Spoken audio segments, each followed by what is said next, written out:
so this is going to be a review of the Marc Jacobs Invisible Undercover Perfecting Coconut Face Primer. So first off, I'm going to start with like the consistency of it. So this is quite a thin formula. I know it is sort of like supposed to be like a hydrating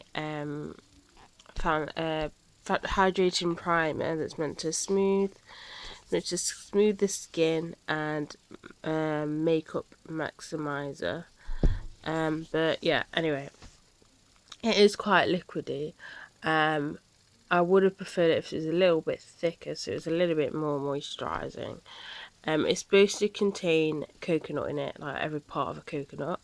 When it comes to smelling like coconut, it smells revolting. I'm not gonna lie, like it smells rank. Like at first, it was like it doesn't smell like coconut. Second time I smelled it, I thought, no, this smells rank. Like I can't deal with it.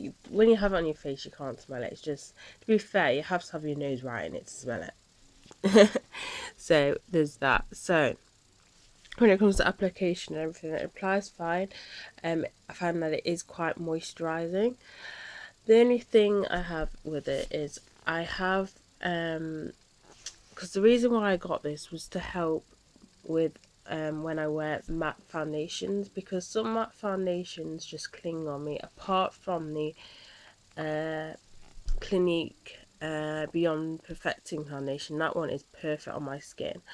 The other matte foundations that I have tried, they will cling onto my skin slightly, so I thought, you know what, I'll use this and try it as a moisturiser. Unfortunately, even though when I do apply it onto the skin, it feels like it is moisturising, when I do apply the foundation and the powder, I still get that cakiness.